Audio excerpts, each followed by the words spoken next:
وهبتدي بالتحديد بنجم النادي الاهلي محمد شريف. محمد شريف دلوقتي في مشكله بخصوص ان اللاعب مش عايز يجدد مع النادي الاهلي. على مدار الايام الماضيه، انا داخل معاكم الحلقه سخنه على طول يعني. على مدار الايام الماضيه كان في مفاوضات ما بين الاهلي واللاعب بخصوص التجديد. حط في اعتبارك ان محمد شريف يحق ليه في شهر يناير انه يوقع لاي نادي، لان عقده ينتهي مع نهايه الموسم اللي هيبتدي، الموسم الجديد اللي هيبتدي. محمد شريف، وده او دي معلومه مؤكده انا بقولها لحضراتكم، محمد شريف حتى اللحظه رافض تماما التجديد للنادي الاهلي.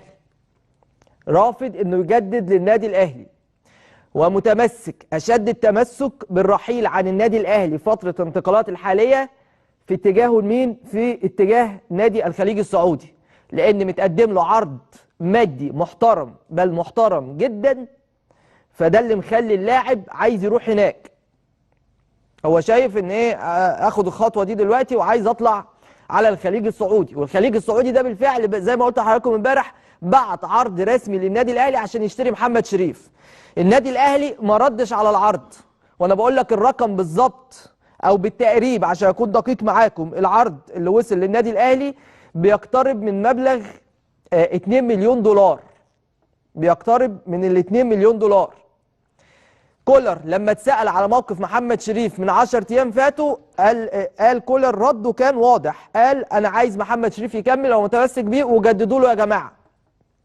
فلما دخل النادي الاهلي في مفاوضات مع محمد شريف عشان يجدد عقده، محمد شريف رفض تماما تجديد تعاقده مع النادي الاهلي وبيرغب في الرحيل عن الفريق. ممكن بقى يكون وجهه نظر اللاعب ان هو ما بياخدش الدقايق اللي هو متوقع، ما بيشاركش بشكل اساسي، بيلعب كهرباء مثلا على حسابه، في مهاجم جديد جاي، عوده صلاح محسن للنادي الاهلي. كل دي اعتبارات ممكن تكون عند اي لعيب من اللعيبه يعني. لكن المؤكد انا بقول لك دلوقتي معلومه ان محمد شريف رافض تماما التجديد للنادي الاهلي. طيب النادي الاهلي بعد المفاوضات دي اللي ما نجحتش مع محمد شريف بخصوص التجديد هيرجع لكولر.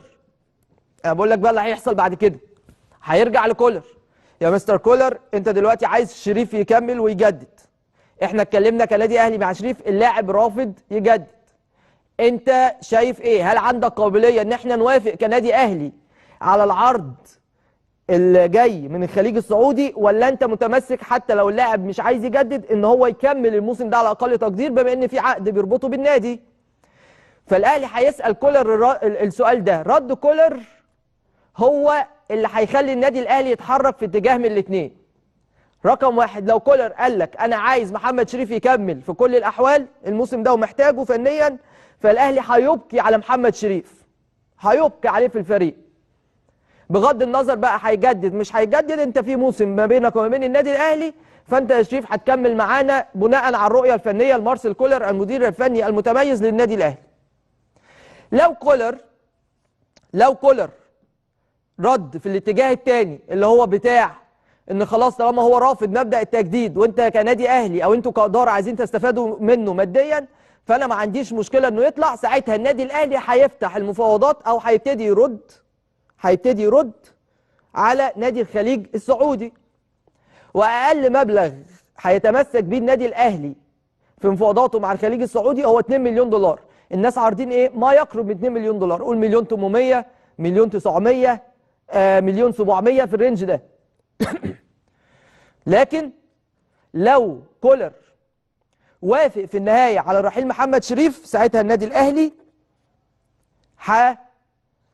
يطلب من الخليج السعودي مبلغ 2 مليون دولار اقل حاجه، لكن هو هيطلب اكتر من كده. انا بقول لحضراتكم في مفاوضات الاهلي مع محمد شريف نفسه، الاهلي عرض على اللاعب ان هو يجدد عقده ويخرج عار للخليج السعودي.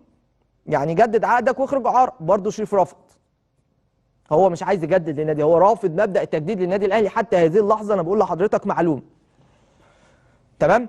ايه اللي هيحصل خلال الفتره اللي جايه؟ اللي هيحصل هيكون بناء على رد كولر الاخير في موقف محمد شريف.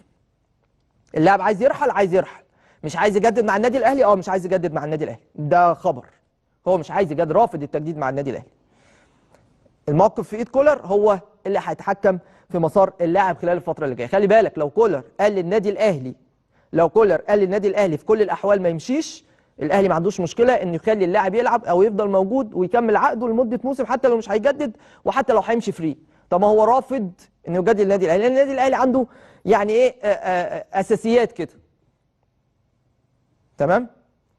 عنده اساسيات. انت يا سيدي مش عايزنا، خلاص اوكي، في عقد ما بيننا وبين بعض، كمل العقد. بس انا بقول لك معلومه، ان الناس هناك في النادي الاهلي زعلانين جدا جدا من محمد شريف، وغضبانين جدا من محمد شريف بسبب المفاوضات.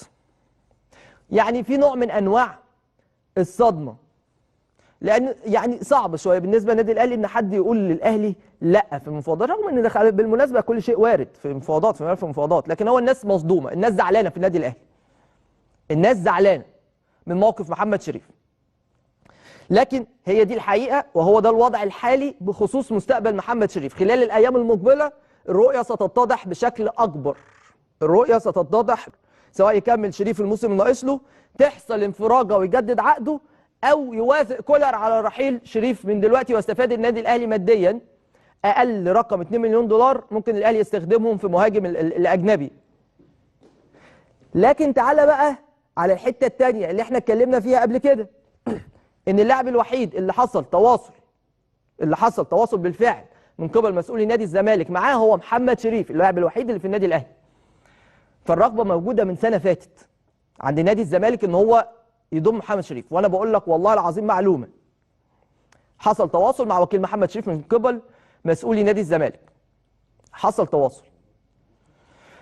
هل الاهلي هيحط بند مثلا ان هو يمنعه من العوده على نادي الزمالك؟ هنشوف، وارد. هل ممكن يكون محمد شريف في ذهنه ان انا اطلع دلوقتي للخليج ولو عوزت ارجع على مصر ارجع اهلي او ارجع الزمالك بقى على حسب الوضع ساعتها؟ وارد. تمام؟ لكن المؤكد ان هو ده الوضع الحالي بالنسبه لمحمد شريف. وانا بقول لك من بعيد الزمالك في الصوره، من بعيد الزمالك في الصوره. ربما اللاعب لو خرج بموافقه كولر من النادي الاهلي ممكن يرجع على نادي الزمالك. حصلت مثلا مع امام عاشور، تمام، لما رجع من ميتلاند على النادي الاهلي، فهو لو اتعرض عليه مبلغ خيالي من نادي الزمالك كل شيء وارد، كله بقى متوقع دلوقتي.